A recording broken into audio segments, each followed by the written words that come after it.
Innal hamdalillah nahmaduhu wa nasta'inuhu wa nastaghfiruhu wa nastahdihi wa na'udzu billahi min shururi anfusina wa sayyiati a'malina may yahdihillahu fala mudilla lahu wa may yudlilhu fala hadiya lahu asyhadu an la ilaha illallah wahdahu la syarika lahu wa asyhadu anna muhammadan 'abduhu wa rasuluhu sallallahu alaihi wa ala alihi wa ashabihi wa man sara ala nahjihi wastanna bi sunnatihi ila yaumi yalqah.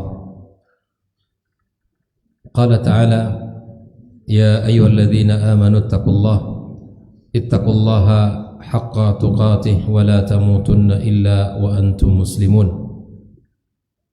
Amma ba'd, fa inna asdaqal hadithi kitabullah wa khairul huda Muhammadin sallallahu alaihi wasallam wa syarrul umuri muhdatsatuha wa kullu muhdatsatin bid'ah wa kullu bid'atin dhalalah wa kullu dhalalatin finnar. Ikhwani wa akhwati fi din, kaum muslimin dan muslimat, hadirin hadirat, saudara-saudari, para penuntut ilmu dimanapun berada, alhamdulillah kita bersyukur kepada Allah Subhanahu wa taala. Malam ini kembali Allah mudahkan kita duduk di majelis yang mulia ini untuk melanjutkan pembahasan kita tentang Kitab Tauhid, awal mulakhas fi syarhi Kitab Tauhid, yang mana Kitab Tauhid adalah Syekh Muhammad Ibn Abdul Wahab, adapun al-mulakhas di dalam menjelaskan kitab ini adalah karya Syekh Shalih Al-Fauzan. Malam ini kita akan melanjutkan pembahasan dari Kitab Tauhid setelah kita membahas tentang ayat-ayat yang berkaitan. Di dalam pembahasan pertama ini kita masuk kepada hadis yang menguatkan tentang pembahasan Kitab Tauhid. Di antara hadis yang dibawakan oleh Syekh Muhammad Ibn Abdul Wahab adalah hadis Mu'adz bin Jabal radhiyallahu ta'ala anhu qala, dia berkata, kuntu radifan nabi sallallahu alaihi wasallam ala himarin, bahwa saya digonceng oleh Nabi sallallahu alaihi wasallam di atas kendaraannya, yaitu kendaraan himar. Faqala li, lalu Nabi sallallahu alaihi wasallam berkata kepada saya, ya Mu'adz, wahai Mu'adz, atadri ma haqqullahi 'alal ibadi wa ma haqqul ibadi 'ala Allah. Nabi bertanya kepada Mu'adz, wahai Mu'adz, apakah engkau tahu apa hak Allah atas hambanya dan apa pula hak hamba atas Allah Subhanahu wa ta'ala? Qultu, maka Mu'adz mengatakan, Allahu wa rasuluhu a'lam, Allah dan Rasulnya yang Maha tahu apa sesungguhnya hak Allah atas hambanya dan hak hamba atas Allah Subhanahu wa ta'ala. Faqala, lalu Nabi sallallahu alaihi wasallam mengatakan, haqqullahi 'alal ibad, hak Allah atas hambanya, ay ya'buduhu wa la yusyriku bihi syai'a. Di sini Nabi sallallahu alaihi wasallam menjelaskan tentang hak Allah yang mesti kita penuhi. Yang pertama adalah di mana kita menyembah Allah Subhanahu wa taala dengan penuh keikhlasan, wa la yusyriku bihi syai'a, dan tidak mensyirikkan Allah dengan satu apapun. Wa haqqul ibadi 'ala Allah, adapun hak hamba atas Allah Subhanahu wa taala, alla yu'adziba man la yusyriku bihi syai'a. Allah Subhanahu wa taala tidak akan mengazab seorang hamba yang tidak mensyirikkannya dengan satu apapun.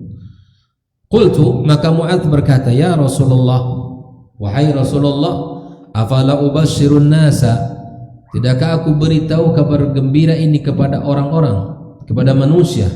Qala la, jangan, kata Rasulullah, la tubashirhum fayattakilu, jangan engkau kabarkan berita ini kepada orang, ya, nanti mereka akan tidak ada semangat untuk berlomba-lomba dalam kebaikan. Walaupun ya hadis ini bukan berarti Nabi SAW melarang untuk menyebarkan ilmu, ya, enggak mungkin Nabi melarang Mu'adz untuk menahan ilmu, ya, tidak. Walaupun di akhir hayatnya Mu'adz, ya, radhiyallahu taala anhu pun menyampaikan hadis ini dia di akhir hayatnya. Akhrajahu fi sahihaini, hadis ini dikeluarkan oleh dua imam al-muhadditsin, yaitu Imam Bukhari dan Imam Muslim. Mari kita lihat lebih dekat siapa itu Mu'adz radhiyallahu taala anhu. Huwa Mu'adz bin Jabal ibn Amr ibn Aus ibn Ka'ab ibn Amr al-Khazraji al-Ansari. Dia ini adalah sahabat dari kalangan Ansar, dari Ansari. Al-Ansar itu berarti dari Madinah. Sahabiyun jalilun, sahabat yang mulia. Mu'adz menjadi pilihan Nabi sallallahu alaihi wasallam untuk menyampaikan risalah Islam ke kota Yaman. Masyhurun bi'ayanis sahabah. Beliau ini sangat terkenal di kalangan sahabat. Tidak ada sahabat yang tidak kenal dengan siapa? Dengan Mu'adz radhiyallahu taala an. Wa kana mutabahhiran fil ilmi wal ahkami wal Qur'an. Di antara bentuk kelebihan daripada Mu'adz radhiyallahu taala anhu, beliau sangat luas di dalam ilmu, yang kemudian di dalam hukum-hukum, dan juga luas ilmunya di dalam Al-Qur'anul Karim. Syahida ghazwata Badrin wa ma ba'daha, dia ikut di dalam perang Badar dan juga perang-perang setelah perang Badar. Wastakhlafahu an-nabiy sallallahu alaihi wasallam ala ahli Makkah yaumal fath. Nabi sallallahu alaihi wasallam meminta beliau untuk, ya, menjadi diberikan amanah memegang kota Mekah ketika yaumul fath, yu'allimuhum dinahum. Tugasnya adalah mengajarkan orang-orang Mekah tentang agama Islam. Thumma ba'athahu ila Yaman. Selain daripada tugas yang diberikan oleh Nabi di kota Mekah pada yaumul fath, dia juga diutus Rasulullah sallallahu alaihi wasallam untuk menyampaikan Islam ke kota mana? Ke kota Yaman. Sangat ma'ruf, ya. Kota Yaman itu di antara orang yang diutus Rasulullah sallallahu alaihi wasallam adalah Mu'adz bin Jabal radhiyallahu taala anhu. Di antara pesan Nabi kepada Mu'adz, ya Mu'adz, innaka ta'ti qauman min ahli kitab. Wahai Mu'adz, engkau mendatangi kaum dari ahli kitab. Maka hal yang pertama yang kamu serukan kepada mereka adalah mengajak mereka untuk mentauhidkan Allah Subhanahu wa taala. Hanya beribadah kepada Allah semata. Qadiyan wa mu'alliman. Ya, maka Mu'adz diutus Nabi kepada kota Yaman, ya, untuk menjadi qadi sekaligus jadi guru. Mata bisyam, wafat di kota Syam, ya, pada tahun 18 Hijriah, dan usianya hanya 38 tahun. Jadi tidak lama. Sebetulnya memang usia itu yang paling baik adalah kualitasnya. Banyak sahabiat atau banyak sahabiyin, ya, sahabat-sahabat Nabi yang usianya tak juga panjang, tetapi perannya di dalam Islam sangat luar biasa. Nah, inilah pelajaran mahal untuk kita, ahibati fillah. Semoga usia kita ini menjadi barakah dan usia yang memang kita manfaatkan di dalam kebaikan dan ketaatan. Walaupun Nabi kita sallallahu alaihi wasallam menyebutkan siapa yang terbaik itu man tala umruhu wa hasuna amaluhu. Di antara orang terbaik itu orang yang usianya panjang dan usia itu digunakan untuk kebaikan. Banyak kebaikan yang dihadirkan oleh dia. Bukan sekadar panjang usia ini, tapi bagaimana usia itu menjadi yang barakah, usia yang melahirkan manfaat. Khairun nasi anfa'uhum linnas. Al-Imam An-Nawawi, sedikit kita ambil contoh misalnya, bahwa beliau juga tidak panjang usianya, lebih kurang 40 tahun. Tetapi karya-karya beliau sampai hari ini menjadi hidup di tengah-tengah kaum muslimin, bermanfaat bagi siapapun yang membacanya. Masjid mana dari belahan dunia yang tidak tahu dalam kitab Riyadhus Shalihin? Masjid mana yang tidak kenal dengan kitab Al-Adhkar An-Nawawi? Semua membaca, mengulang, menyebutkan qala An-Nawawi. Makanya kata para ulama, kebaikan itu adalah usia kedua kita. Jelas? Kebaikan itu adalah usia kedua kita. Barangkali ada di antara ikhwah kita di sini yang masya Allah ketika dulu hidup sangat dermawan, sangat baik, sangat dekat dengan masyarakat, santun, lembut, peka kepada siapapun yang mendapatkan kesulitan dia hadir. Ketika dia telah wafat, kita merasa kehilangan. Dan terkadang lisan-lisan kita masih menyebut dia, padahal sudah lama meninggal. Inilah yang disebut oleh para ulama adalah usia kedua. Usia kedua, walaupun jasadnya telah dibawa tanah, tapi kebaikannya masih diingat sepanjang masa. Ini yang mesti kita ambil pelajaran. Termasuk Mu'adz bin Jabal radhiyallahu taala anhu, orang kepercayaan Nabi sallallahu alaihi wasallam di kota Mekah ketika itu, dan orang juga dipercayakan untuk berangkat ke kota Yaman, mengajarkan Islam, mengajarkan tauhid, mengajarkan rukun-rukun Islam yang diwajibkan Allah Subhanahu wa taala kepada siapapun yang beriman kepada Allah. Inilah teks hadis yang diceritakan oleh Mu'adz radhiyallahu taala anhu. Lalu kita lihat beberapa makna dari kata daripada hadis ini. Radifa atau radif itu, ar-radif walladhi tahmiluhu khalfaka ala zahril dabah. Itu radif itu orang yang berada di belakang kita, yang kita gonceng di atas kendaraan kita, itu namanya radif. Kalau bahasa kita ya menggonceng, membawa seseorang di atas kendaraan kita dan dia di belakang kita posisinya, itu namanya radif. Kuntu radifan Nabi SAW, aku digonceng oleh Nabi, dan posisinya Mu'adz di belakang Nabi Sallallahu Alaihi Wasallam. Atadri, ini maknanya ada hal ta'arifu, apakah engkau tahu? Ya, kata la adri, ya artinya saya tidak tahu. Hal ta'rif, apakah kamu tahu? Di sini Nabi menggunakan atadri, apakah engkau mengetahui? Ya, wahai Mu'adz, haqqullah ay ma yastahiquhu wa yaj'aluhu mutahattiman 'alal ibad, yang menjadi hak Allah. Nah, sekarang kita akan bicara apa hak Allah. Nabi menjelaskan dalam hadisnya ini, hak Allah itu apa? Yang mesti kita tunaikan. Hak Allah menjadi kewajiban kita untuk menunaikan. Haqqul ibad ma katabahu ala nafsih tafaddulan minhu wa ihsanan. Kalau hak Allah adalah sebuah kewajiban yang mesti kita tunaikan, adapun hak kita atas Allah, apakah kewajiban atau bukan?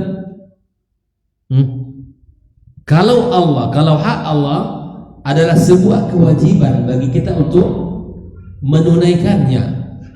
Adapun hak kita atas Allah, kata Syekh Shalih Al-Fauzan, hada ma katabahu ala nafsihi tafaddulan minhu wa ihsanan. Allah berikan kita hak atas Allah sebagai bentuk yang pertama, ihsan Allah kepada kita, sebagai bentuk di mana Allah mewajibkan atas dirinya untuk memberikan hak itu kepada kita. Bukan kewajiban Allah untuk memberikan hak itu kepada kita, tapi itu merupakan tafaddulan wa ihsanan, sebagai bentuk karunia dan kebaikan dari siapa? Dari Allah Subhanahu wa taala untuk kita hambanya. Naam. Ubashshirun nas ay ukhbiruhum bidzalika liyasurru bi. Aku kabarkan kepada manusia agar mereka ya senang mendengarkan berita ini. Fayattakilu, di sini Nabi mengatakan jangan. Kenapa? Karena nanti ya manusia ini katanya fayattakilu ay ya'tamidu ala dzalik. Manusia kalau sudah tahu, kalau sudah beribadah kepada Allah dan dia sudah tahu hak dia kepada Allah, maka kata Nabi fayatrukut tanafusa fil a'malis salihah. Nanti orang akan bersandar kepada apa yang disampaikan Nabi, tidak ada semangat untuk saling berlomba-lomba dalam kebaikan dan amal saleh. Ya, kita sudah tahu kata kuncinya. Kata kuncinya bila mana kita beribadah kepada Allah cukup. Allah akan masukkan kita ke dalam surganya. Walaupun Allah sudah menjamin bagi kita surga bila mana kita misalnya kita beriman kepada Allah Azza wa Jalla ya, sebagai bentuk ihsan dan tafaddun ala Allah atas kita, tetap saja pintu munafasa, pintu perlombaan, pintu semangat di dalam kebaikan itu tetap masih terbuka. Makanya di dalam surga itu ada orang yang Masya Allah nanti melewati sirat kalbarqil khatib, seperti kilat yang menyambar. Itu karena kencangnya amal dia, banyak ketaatannya. Ada orang yang seperti berlari, ada orang yang seperti berjalan, ada orang yang seperti merangkak. Oleh karenanya kita pengen yang cepat itu. Kapan bisa kita dapatkan? Bila mana kita banyak melakukan kebaikan dan kebaikan itu sesuai dengan tuntunan. Oleh karenanya Nabi SAW melarang Muaz untuk menyampaikan saat itu, karena dikhawatirkan manusia tidak punya usaha untuk melakukan perlombaan di dalam kebaikan. Baik. Nah, sama kayak orang hari ini dikasih kunci, kayak orang ujian dikasih kunci jawaban, tidak akan dibacanya yang lain lagi, ya kan? Pasti dia baca, hanya itu saja yang dia baca. Dihafal saja jawaban yang dikasih, sudah insyaallah dia akan lulus ujian. Kalau seandainya orang sudah tahu bahwa kuncinya tidak mensyirikkan Allah, ya hanya beribadah dengan tulus dan ikhlas, sudah manusia cukup hanya dengan itu saja, tidak lagi mau memperluas amal salehnya. Baik, ahibati fillah, apa makna hadis yang disebutkan oleh Syekh ini di dalam kitab Tauhid tersebut? Maka di sini makna global yang disebutkan oleh Syekh Shalih Al-Fauzan, anna an-nabiy sallallahu alaihi wasallam, wa sesungguhnya Nabi arada an yubayyana wujub at-tauhid 'ala al-ibadi wa fadli. Di sini Nabi sallallahu alaihi wasallam ingin menjelaskan, apa yang ingin dijelaskan Nabi? Kewajiban bertauhid atas hamba. Makanya tauhid itu disebut oleh para ulama awwal wajibin wa akhir wajib. Tauhid itu adalah kewajiban pertama dan terakhir. Awal wajib wa akhir wajib. Kewajiban pertama apa? Kita beriman kepada Allah Azza wa Jalla ketika kita terlahir dalam kehidupan kita di dunia ini. Kita ditalkinkan kalimat tauhid. Maka di dalam pendidikan bahwa hal yang pertama yang diajarkan kepada putra-putri kita saat anak kita sudah mulai bicara adalah mentalkinkan kalimat tauhid. Ibnu Abbas menyebutkan, Ibnu Mas'ud juga menyebutkan bahwa hal yang pertama yang mesti diajarkan kepada anaknya di saat anak itu sudah mulai ya bicara, maka fayulaqqinu kalimat tauhid. Jadi ada yang mengatakan apa yang didahulukan Ustaz? Mengajarkan mengucapkan abi umi atau la ilaha illallah. Jadi kalau kita lihat perkataan Ibnu Abbas, hal yang pertama yang mesti diajarkan kepada anaknya di saat dia sudah mulai bicara walaupun belum sempurna, ajarkan kalimat la ilaha illallah, walaupun anak kita tidak bisa mengucapkannya. Kalau anak sudah mulai belajar 1, 2 kata, ya, mulai, maka talkinkan kalimat tauhid. Bukankah ketika anak itu lahir juga kita, ya, azankan? Nah, akhir wajib apa? Akhir kewajiban kita di dunia ini adalah mengucapkan kalimat la ilaha illallah. Man kana akhiru kalami la ilaha illallah dakhalal jannah. Sudah. Makanya tauhid itu awal wajib wa akhir wajib. Kewajiban pertama dan kewajiban terakhir yang mesti kita kawal. Maka di sini Nabi SAW ingin menyampaikan kepada Mu'adz, menjelaskan kepadanya dan tentunya kepada kita semua sebagai umatnya tentang kewajiban tauhid atas seorang hamba. Fa'alqa dzalika bi sighatil istifham. Nah, di sini Nabi alaihi salatu wassalam di dalam menjelaskan, Nabi menggunakan kalimat istifham. Apa itu kalimat istifham? Pertanyaan. Dan ini salah satu metode Rasulullah di dalam memberikan ilmu.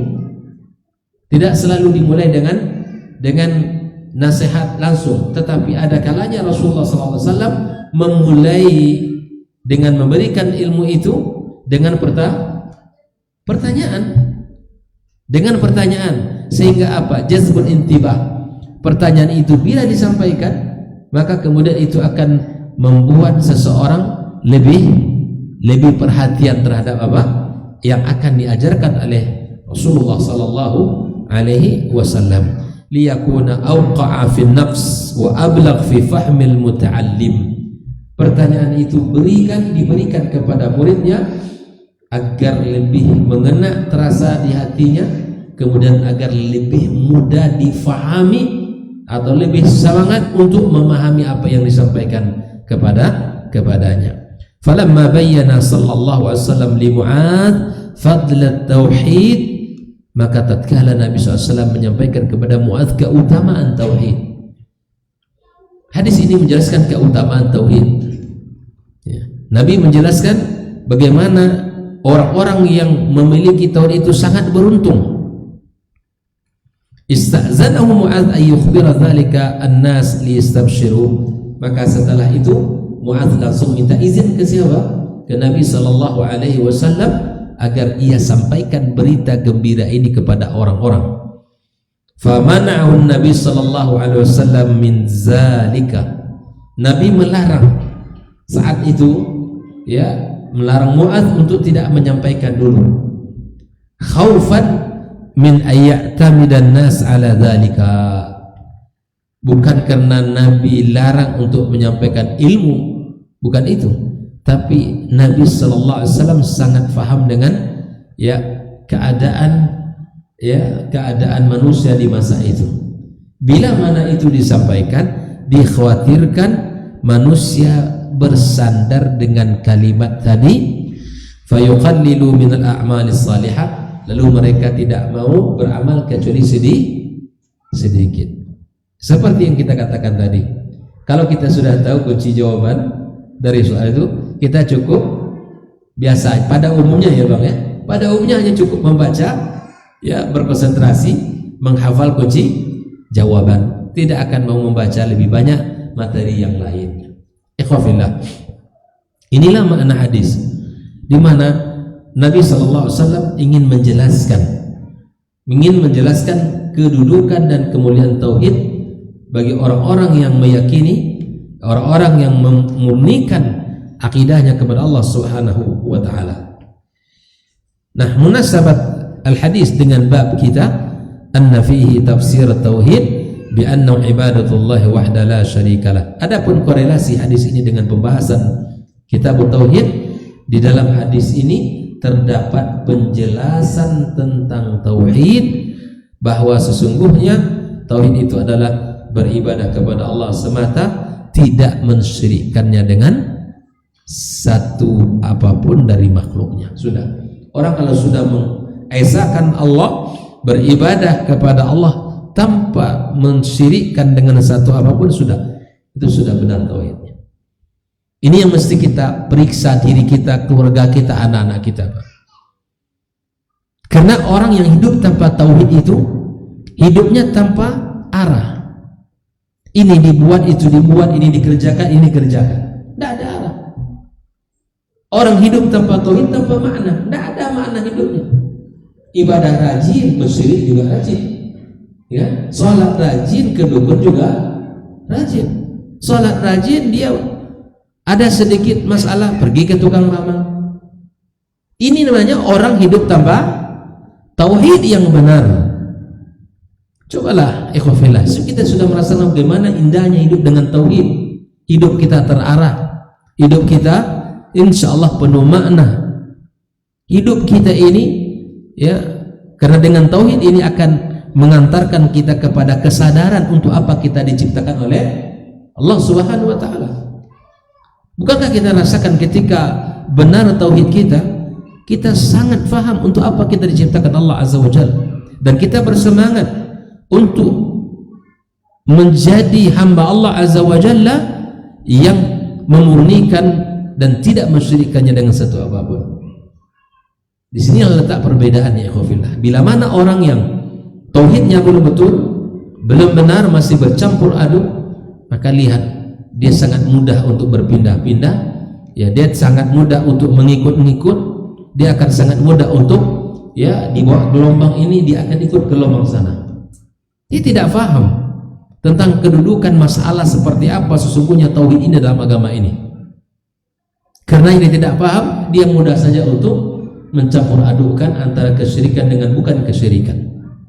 Ahibati fillah, dari hadis yang kita baca tadi ada beberapa pelajaran yang ditulis oleh Syekh Shalih Al-Fauzan. Di sini lebih kurang ada 11 manfaat atau faedah yang bisa kita petik dari hadis Mu'adz bin Jabal tadi. Yang pertama, di dalam hadis ini tergambar tentang tawadhu'un Nabi sallallahu alaihi wasallam, tergambar dan terlihat bagaimana tawaduknya, akhlaknya Rasulullah sallallahu alaihi wasallam. Dari mana kita tahu? Haitsu raqibal himara wa ardafa alaihi. Di mana dia mengendarai kendaraan bukan onta tapi himar, keledai. Lalu kemudian dia gonceng pula Mu'adz. Khilafah ma'alaihi ahlul kibar. Sangat berbeda dengan para pemimpin hari ini. Ya kan? Pasti mobilnya mobil ya, mobil pickup. Entah mana ada, ya kan? Tak mau dia naik mobil pickup.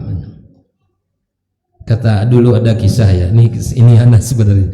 Dia pemimpin itu lewatlah pakai mobil. Ada temannya di samping. Kebetulan temannya itu kenal pula dengan kita. Kemudian dia ceritakan. Kata dia begini. Katanya jalan Kampar ini banyak lubang, tapi saya tidak terasa. Saya tidak terasa katanya. Apa kata kawan itu? Iyalah Pak, Bapak tidak terasa karena Bapak duduk di mobil yang mewah gitu kan. Mana ada terasa lubang di sini? Kata orang katanya dekat sini banyak lubang, tapi saya ketika tidak ada terasa lubangnya. Kalau tadi mengatakan, iya, memang tidak ada terasa karena mobilnya sangat mewah. Nah, oleh karenanya terlihatlah di sini ketawaduan Rasulullah SAW. Kalau kita bicara tentang tawadu Nabi, itu sungguh sangat luar biasa. Sampai kita dapatkan hadis yang bicara tentang yang menceritakan tentang bekas daripada tikar yang digunakan Nabi Shallallahu Alaihi Wasallam ya di punggung atau di tubuhnya, sehingga ada sahabat yang mengatakan, ya Rasulullah, ya, kita bisa lihat orang-orang hebat, orang-orang petinggi di Romawi, Persia dan Romawi kan di masa itu hanya dua ini menjadi mercusuar peradaban yang menjadi orang-orang hebatnya, iman di Persia atau di Romawi. Lihat mereka para pemimpin dunia, para pemimpin sana, mereka menikmati dan mereka sangat senang dengan fasilitas yang ada. Lihat, ketika Nabi Shallallahu Alaihi Wasallam mendengarkan kalimat ini, dia duduk. Lalu Nabi SAW mengatakan, mali walid dunia. Kata Nabi SAW, saya nggak ada urusan dengan dunia ini. Nggak ada urusan saya dengan dunia ini. Bayangkan, mali walid dunia, kata Rasulullah. Perumpamaan saya di dunia ini dan perumpamaan kita di dunia ini, kata Rasulullah SAW, illa karajulin istazalla tahta syajar. Kita semua ini, kata Rasul, bahwa tidaklah ubahnya seperti seseorang yang berteduh sejenak di bawah pohon yang rindang. Itulah umpama kita di dunia ini, kata Nabi SAW. Ibarat orang yang hanya sejenak berhenti, mungkin karena panas, ya, berhenti dulu di pohon yang rindang, atau karena hujan yang lebat, sejenak dia duduk. Thumma raha wa tarakaha. Lalu kemudian dia pergi akan meninggalkannya. Itulah dunia ini, kata Nabi SAW. Apa yang kita miliki hari ini yang merupakan titipan Allah, bila mana kita tidak cerdas di dalam memanfaatkan, maka itu semua akan ditinggalkan. Ya, semua akan ditinggalkan. Oleh karena itu Nabi SAW memberikan nasihat kepada kita semuanya. Itulah umpamanya dunia ini. Kalau orang mampir, lama enggak? Orang mampir enggak lama, ya? Orang mampir. Orang mungkin hujan lewat dekat masjid ini, mampir sejenak, ada terasnya, bisa dia masuk. Dia paling lama 1 jam, hujan reda dia akan terus balik pergi. Begitulah. Ada orang mampir di dunia ini 50 tahun, 60 tahun, mungkin 70 tahun, atau mungkin lebih, atau kurang daripada itu semua, sesuai dengan janji kita. Ingat, kita akan meninggalkan dunia ini. Maka hadis yang pertama, hadis Mu'adz ini menunjukkan tentang tawaduknya Rasulullah sallallahu alaihi wasallam. Yang kedua, jawazul irdaf ala dabati idza kanat tutiqu dzalika. Boleh kita menggonceng di atas kendaraan kita orang lain bila mana kendaraan itu memungkinkan. Ya, kalau motor, ya bisa. Bahkan itu merupakan bernilai sedekah. Mobil, bila mana kita bisa bawa orang, ya, kita bantu orang untuk dia sampai ke tujuannya, kita naikkan di atas kendaraan kita, dan itu adalah sedekah hitungannya. Motor kita itu semua bernilai sedekah. Siapapun yang membantu orang lain menaikkan ke atas kendaraannya, baik itu, ya, barang-barangnya ataupun dia, maka itu bernilai sedekah di sisi Allah Subhanahu wa taala. Nah, boleh bagi kita untuk mengajak orang lain di atas kendaraan kita bila mana itu memungkinkan. Yang ketiga, at-ta'limu bi tariqati as-su'ali wal jawab. Di antara metode pengajaran Nabi sallallahu alaihi wasallam dengan menggunakan tanya dan jawab, menggunakan pertanyaan dan jawaban. Nabi bertanya, kemudian yang ditanya menjawab. Nah, kemudian Nabi bertanya, kemudian dijawab lagi, begitu. Makanya di antara hal yang dilakukan Nabi SAW bukan langsung memberikan nasihat, tapi terkadang Nabi mengawali dengan pertanyaan. Ya. Dan ini boleh kita lakukan untuk anak-anak kita. Ya, ibaratnya pura-pura bertanya kita. Kita pengen tahu pula seperti apa jawabannya. Misalnya, nah, siapa pencipta langit dan bumi ini? Allah bi. Di mana kamu tahu Allah pencipta langit dan bumi ini? Kamu pernah lihat Allah? Enggak. Kita tahu dengan ciptaan yang begitu luas. Allah mendirikan langit tanpa tiang, menghamparkan bumi yang begitu luas. Allah jadikan bukit-bukit, gunung-gunung sebagai pasar. Oh, ini hebatnya.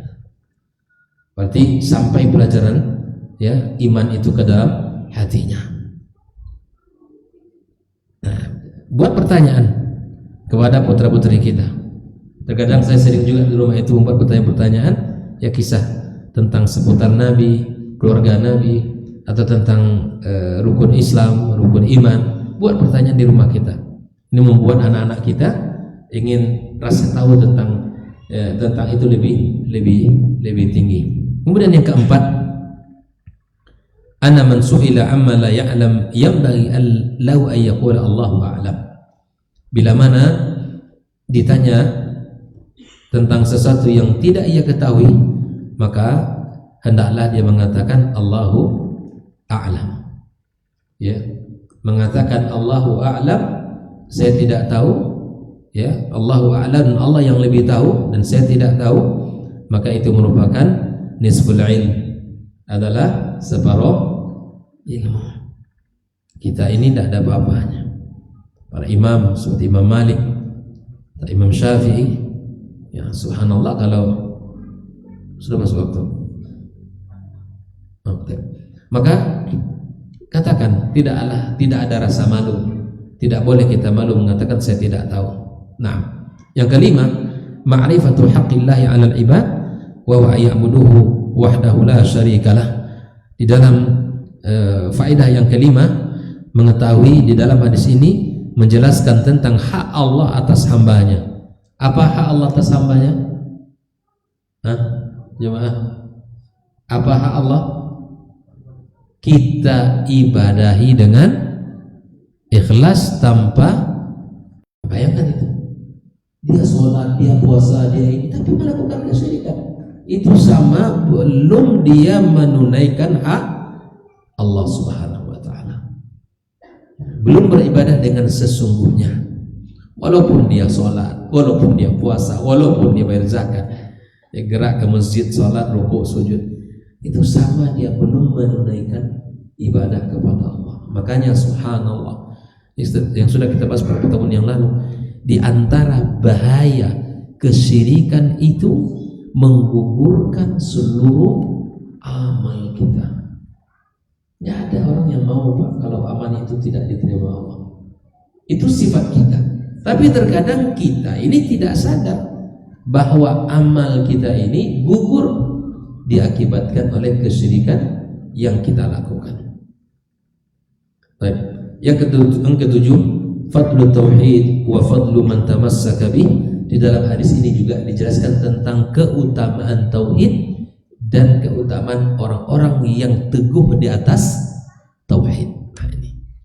Dalam hadis ini dijelaskan tentang keutamaan tauhid dan orang-orang yang teguh di atas tauhid. Yang kedelapan, tafsirut tauhid. Di dalam hadis ini dijelaskan tentang penafsiran tauhid. Apa penafsiran tauhid? Beribadah kepada Allah semata tanpa mensyirikkannya.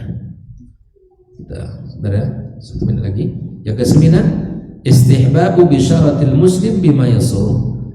Nah, di dalam hadis ini juga dijelaskan dianjurkan kita untuk memberi kabar gembira seorang muslim, ya, terhadap apa yang membuat dia bahagia. Jadi boleh, ya, memberikan kabar gembira kepada seseorang yang membuat dia bahagia. Yang ke 10 tadi 9, ya. Yang ke 10, jawazu kitmanil ilmi lil maslahah. Nah, boleh untuk menunda untuk menjelaskan ilmu karena maslahat. Nah, ini ada, makanya kalau para ustaz itu melihat ada kondisi dia harus menahan dulu jawabannya. Jangan, kalau tidak siap nanti jamaah mendengarkan jawabannya, itu bisa kan membubarkan jamaah itu sendiri. Yang awalnya senang dengan kajian salaf misalnya, akhirnya benci karena jiwanya belum. Nah, bukan berarti kita dianjurkan menyembunyikan itu, bukan. Boleh bagi kita untuk menyembunyikan atau mengakhirkan menjelaskan karena ada maslahat. Makanya misalnya, ya, kalau diminta kajian di tempat, saya nanya dulu biasanya, gimana kalau di situ menggunakan istilah-istilah yang lebih ringan, ya. Yang ke-11, ta'addubul muta'allim ma'a muallimihi. Di dalam hadis ini dijelaskan tentang adab seorang pelajar kepada guru. Di sini, ya, bagaimana Mu'adz di hadapan Nabi sallallahu alaihi wasallam sangat memiliki adab yang tinggi kepadanya. Tidak mau mendului Nabi SAW untuk menjawab pertanyaan itu. Dia mengatakan Allahu wa rasuluhu a'lam. Ya, Allah dan Rasulnya tahu. Allah ta'ala alam. Kita dengarkan azan.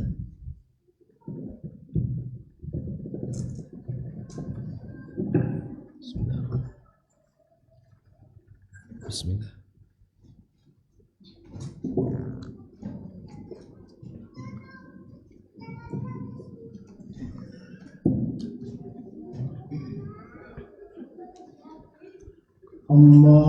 Allahu Akbar, Allahu Akbar, Allahu Akbar. Allahu Akbar, Allahu Akbar.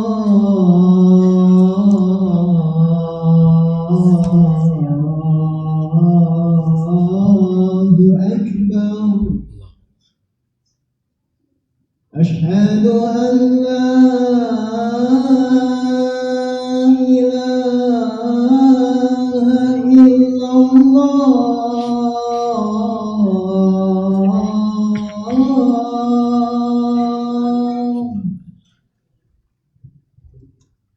أشهد أن لا إله إلا الله.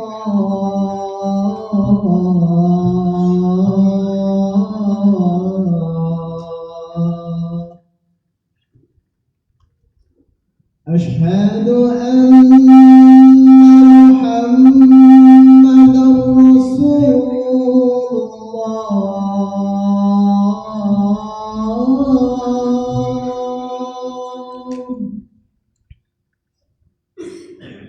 أشهد أن محمدا رسول الله.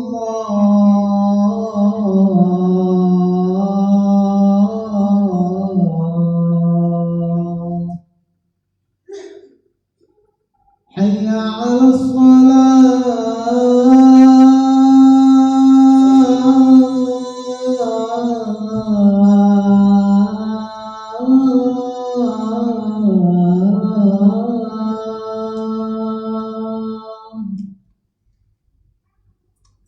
حي على الصلاة.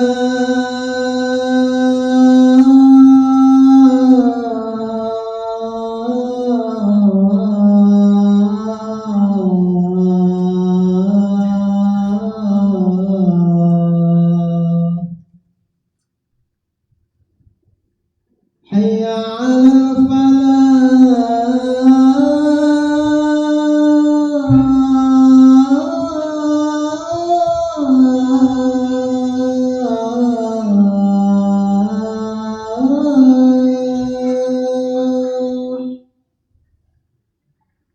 حي على الفلاح.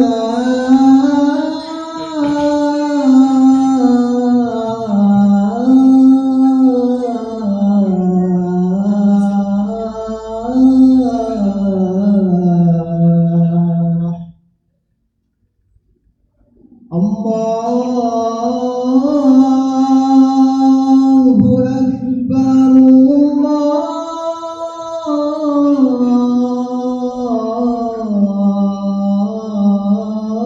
الله أكبر. لا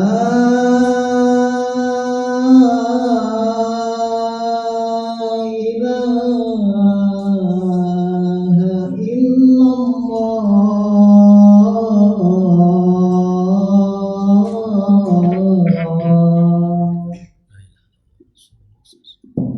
اللهم ربنا والصلاة القائمة وبعث محمد الذي وأتأنك لا تبلغ.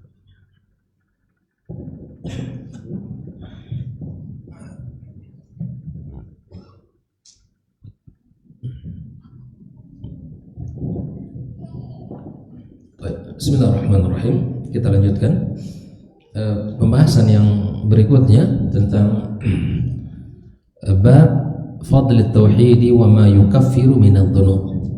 Ini bagian yang kedua dari pembahasan kitab tauhid ini, bab yang berbicara tentang fadl tauhid, keutamaan tauhid, wa ma yukaffiru min adh-dhunub, dan apa yang bisa dari tauhid ini menghapuskan dosa-dosa kita. Di antara dalil yang digunakan oleh Syekh Muhammad ibn Abdul Wahhab adalah firman Allah Subhanahu wa taala di dalam surat Al-An'am ayat 82 tentang keutamaan tauhid ini dan yang bisa menghapuskan dosa kita. Qauluhu ta'ala alladzina amanu, ayat Al-An'am 82, alladzina amanu, kata Allah, adapun orang-orang yang beriman, walam yalbisu imanahum bidzulmin, dan tidak mencampur adukkan keimanan mereka dengan kezaliman. Ulaika lahumul amnu, mereka itu mendapatkan keamanan. Wa hum muhtadun, dan mereka mendapat petunjuk. Perhatikan ayat ini, Al-An'am 82. Adapun orang-orang yang beriman, kata Allah, dan tidak mencampur adukkan keimanan mereka dengan kezaliman.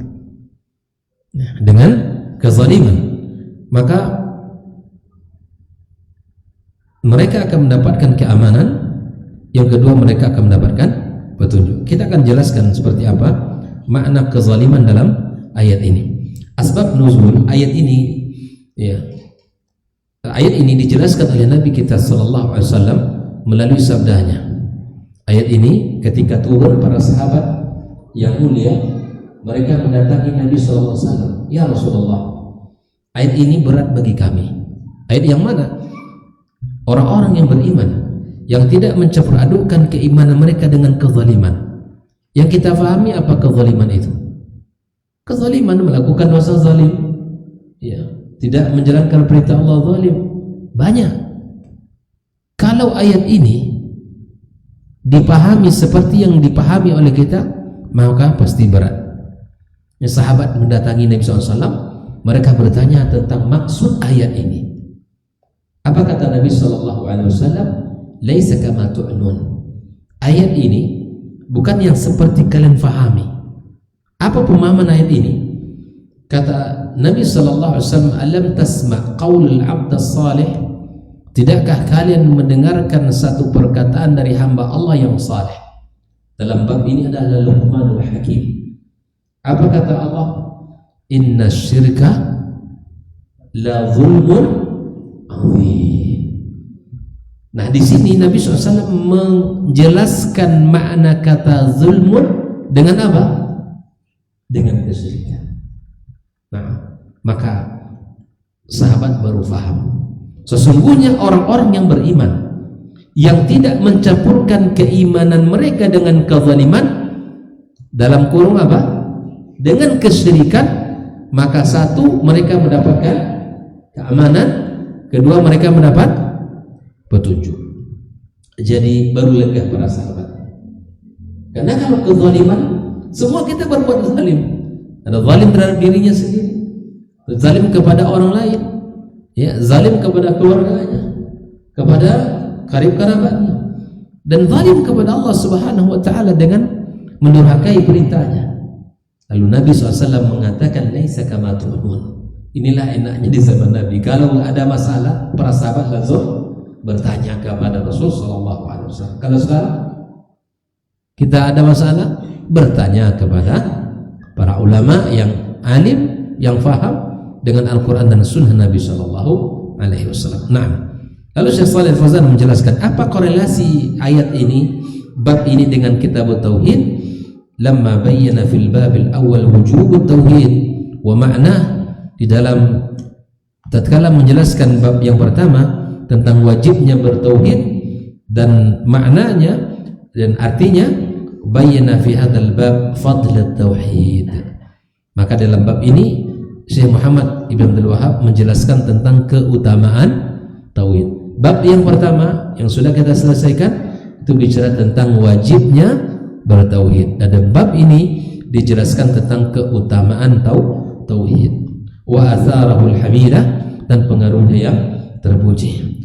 Wa nataijahul jamilah allati minha takfirudz dzunub, dan hasilnya adalah hasil yang indah atau yang mana dia akan menghapuskan dosa-dosa kita. Li ajli bahthi alaihi wa targhib fihi. Nah, habibati fillah, ini adalah korelasi antara bab ini dengan kitab tauhid. Nah, setelah kita memahami tentang apa yang dikatakan oleh Allah Subhanahu wa taala ternyata dijelaskan oleh Nabi kita sallallahu alaihi wasallam. Makna zulmun pada ayat itu adalah kesyirikan. Kalau ingin mendapatkan keamanan dan mendapatkan petunjuk, maka kuatkan keimanannya, jauhkan dari kesyirikan. Ahibati fillah.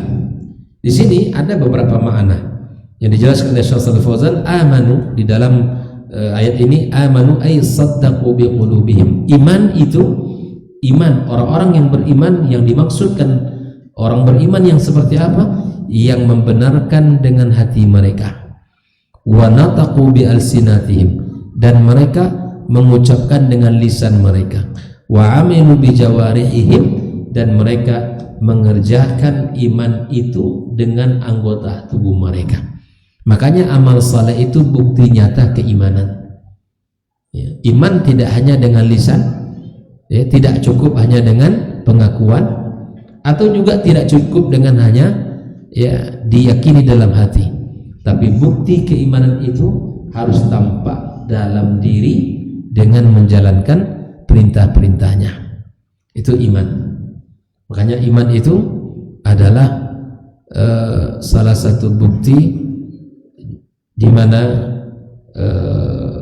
kita mesti membuktikan keimanan itu dengan amal soleh kita. Dan yakinlah bahwa keimanan itulah yang menjadi titik tolak kebahagiaan kita. Kunci kebahagiaan itu hanya pada iman.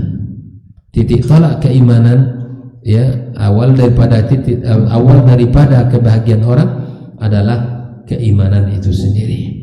Ahibati fillah. Yalbisu imanahu ay khalatu tauhidahu. Iman di sini adalah tauhid. Bizulmin ay bisyirkin.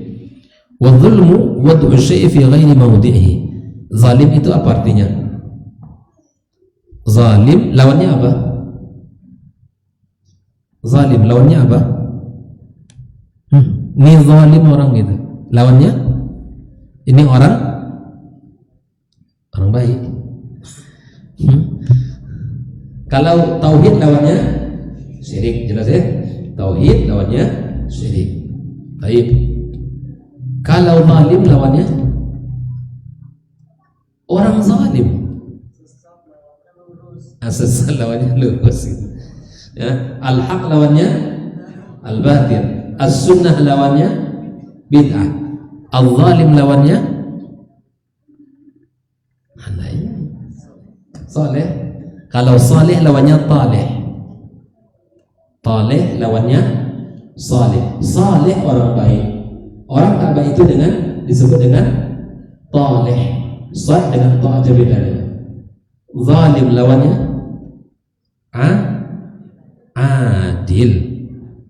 adil. Makanya zulmun itu apa? Wad'u syai'i fi ghairi mawdi'ihi, menempatkan sesuatu yang bukan pada tempatnya itu zalim. Ya kan? Itu zalim. Summiya syirku zulman. Kenapa syirik itu disebut dengan kezaliman? Kenapa? Li'annahu wad'un lil ibadati fi ghairi mawdi'iha.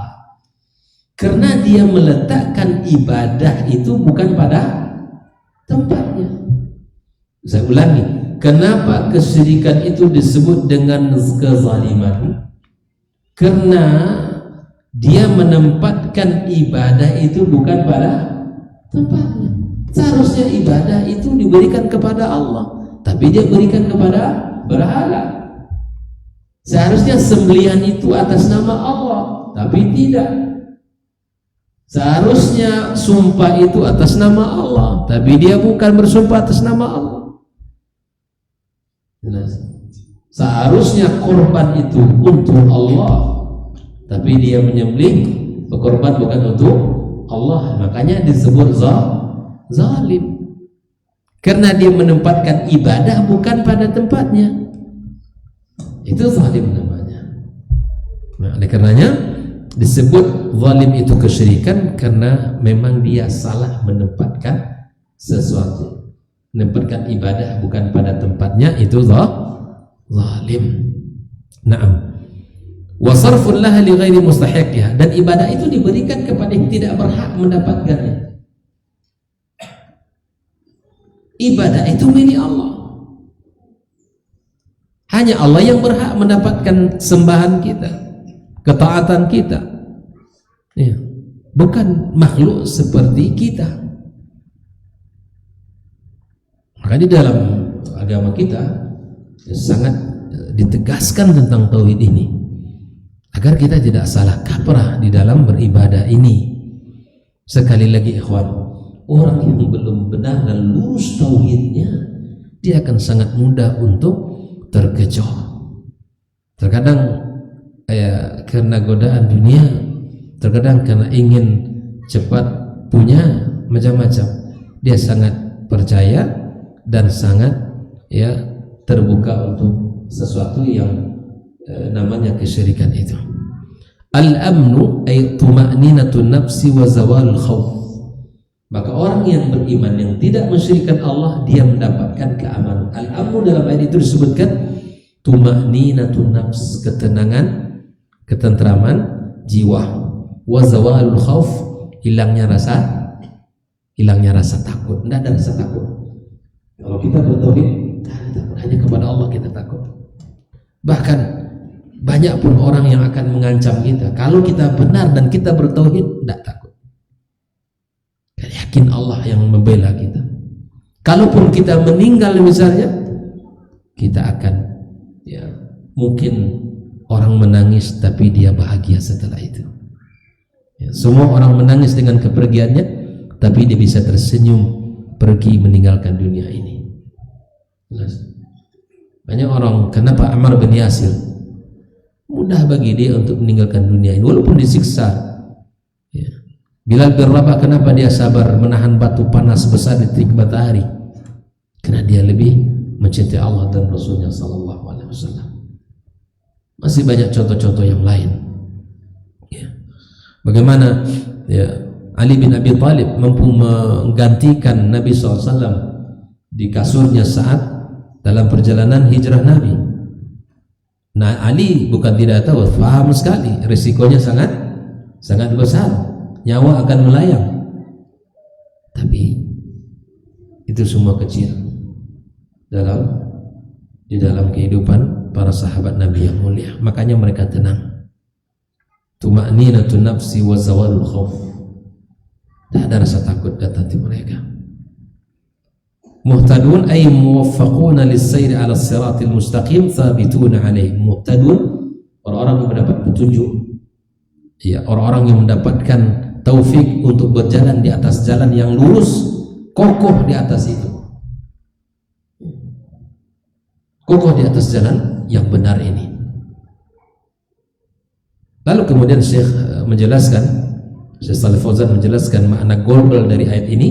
Yukhbiru ta'ala anna alladhina akhlasul ibadata lillahi wahdah wa lam yakhlutu tauhidahu bisyirkin humul aminun minal makhawifi wal makarihi yawmal qiyamah.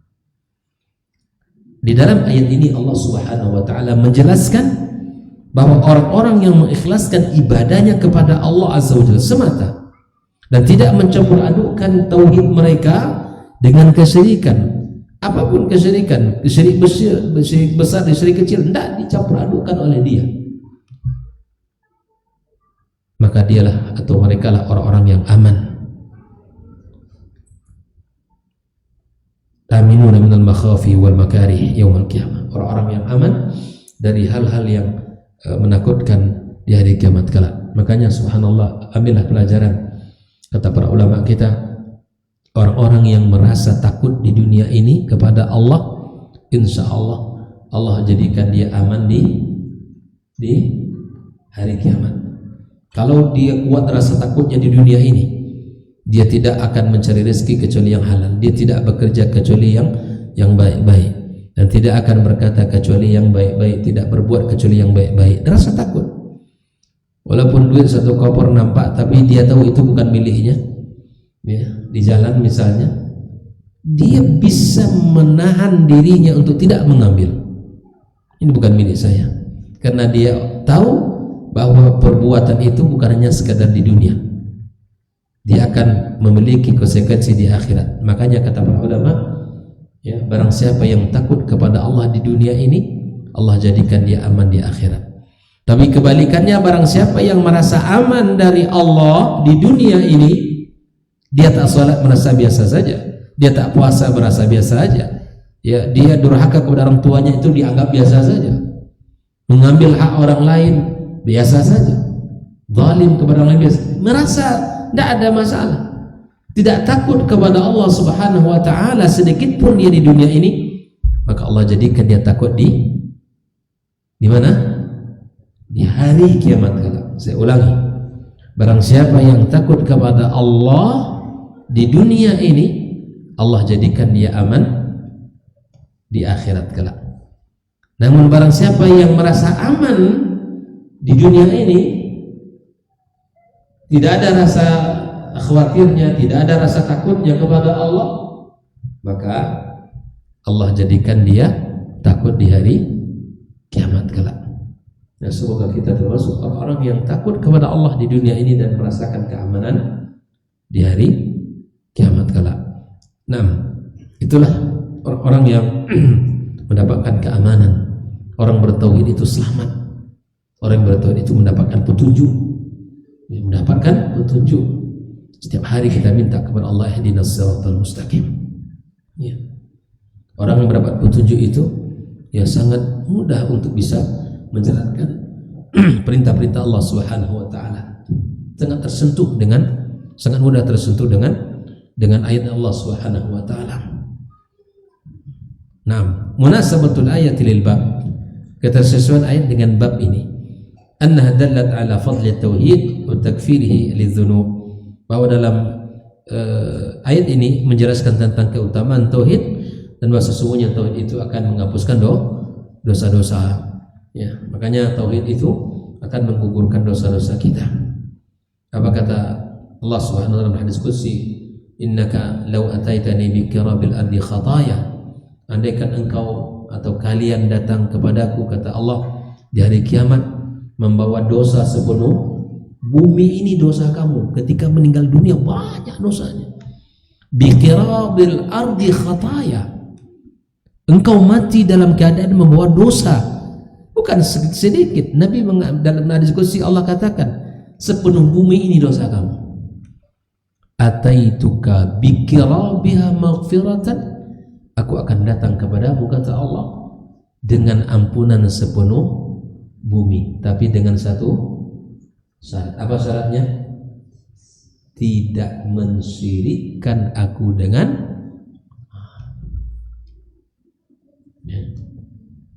tidak mensyirikkan aku dengan yang lain, kata Allah. Walaupun makanya ahlu sunnah mengatakan orang yang melakukan, kita sudah bahas dulu ya, dosa menurut pandangan ahlu sunnah, dosa besar yang tidak masuk kepada kesyirikan, di dunia ini pelakunya disebut dengan fasik atau naqisul iman. Di akhirat itu terserah Allah. Allah yang punya kuasa. Allah ampuni, seperti hadis ini. Bila mana engkau datang kepadaku, kata Allah, dengan dosa sepenuh bumi ini, aku akan datang kepada kamu dengan ampunan sepenuh bumi pula, tapi dengan saat kamu tidak mensyirikkan aku dengan satu apa. Ini bukan berarti membuka peluang berdosa, bukan. Ya, andaikan ada orang yang berdosa, ya, dengan banyak dosanya. Ada hadis yang lain lagi, hadis yang lain, hadisul bitaqah, pernah dengar enggak? Hadisul bitaqah disebut oleh para ulama hadisul bitaqah, hadis kartu, bukan kartu ini, ya. Disebut oleh para ulama hadisul bitaqah, hadis yang di dalam kartu itu tertulis kalimat agung. Ya, hari kiamat kelak Nabi SAW menceritakan saat semua ada orang yang subhanallah telah ditimbang semua kebaikan timbang keburukan. Tidak ada satu keburukan, tidak ada satu kebaikan pun yang ada padanya. Yang ada hanya keburukan. Seluas mata memandangnya, semuanya dosa. Semuanya dosa. Bayangkan, semuanya dosa. Dan dipanggil oleh Allah Tabaraka wa Ta'ala, bukankah kamu telah melakukan itu dari itu? Iya. Bukankah kamu telah melakukan itu? Ya. Dia sudah tunduk, pasrah. Dia sudah yakin dia tidak akan selamat. Dia tidak akan selamat. Apa kata Allah Subhanahu wa taala? Bagimu di sisi kami ada satu kebaikan.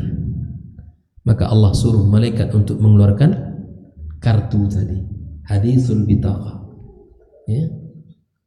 Dikeluarkanlah kartu, tertulis di situ kalimat la ilaha illallah, la ma'budu bihaqqin illallah. Tertulis lagi. Maka Allah suruh timbang satu kifah seluruh dosa tadi, seluas mata memandang tadi 99 catatannya itu semuanya dosa. Dan setiap satu catatan itu sejauh mata memandang. Bayangkan ini.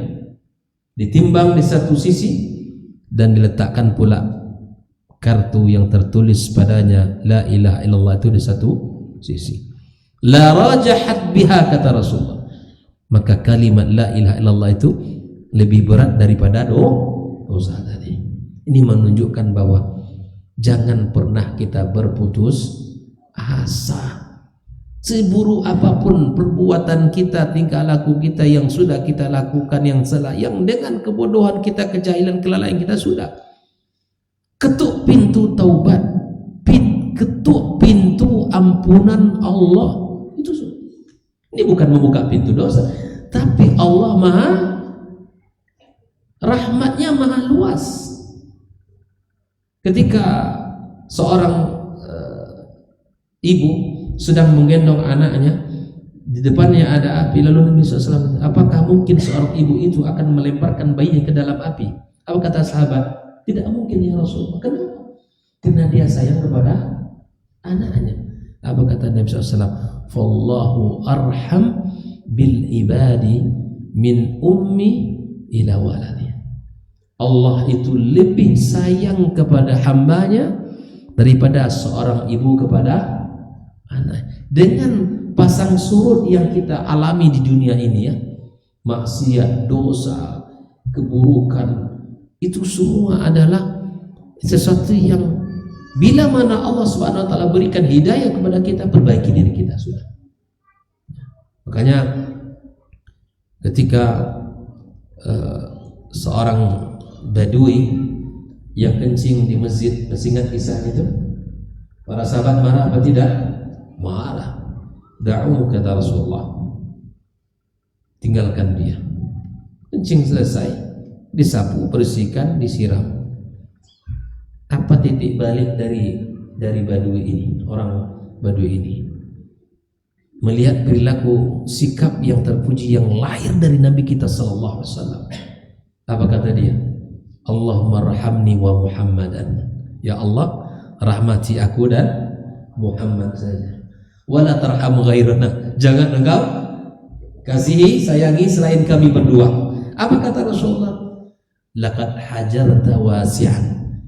Engkau telah menyempitkan sesuatu yang lapang. Rahmat Allah itulah lapang. Jangan engkau sempitkan untuk kita berdua saja, kata Nabi SAW. Menunjukkan rahmat Allah itu sangat luas.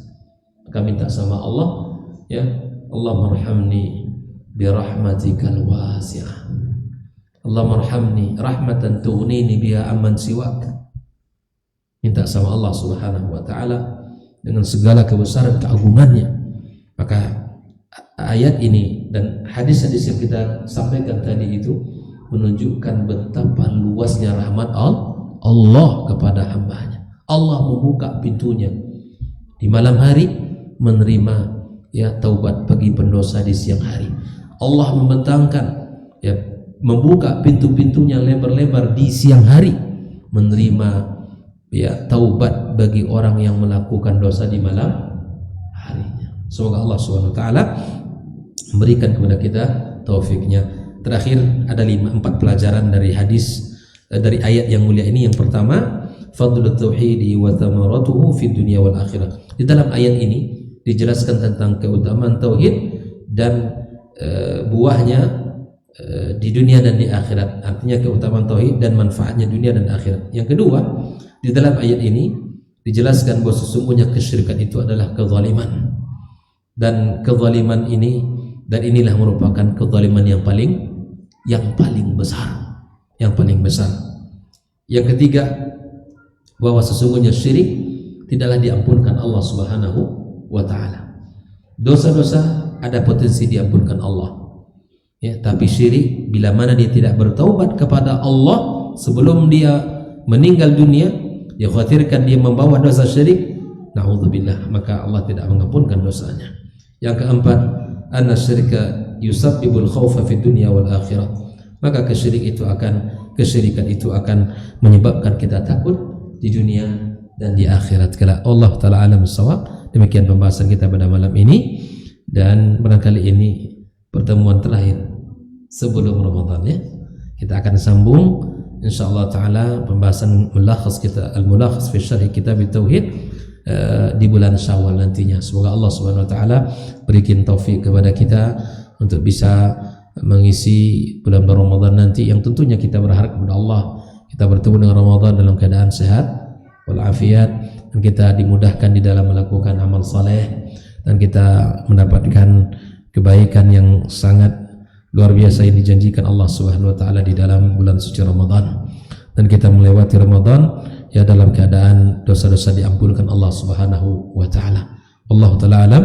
Semoga Allah berkahi pertemuan kita. Allah jadikan kita termasuk hamba Allah yang senantiasa mendekatkan dirinya kepada Allah Azza wa Jalla, yang senantiasa meminta ampun atas segala dosa dan kesalahannya.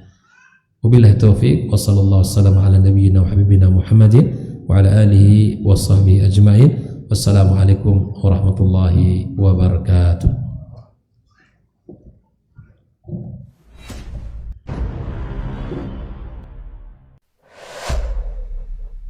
Dunia dan seisinya ini bagi Allah tak sama nilainya dengan sebelah sayap lalat.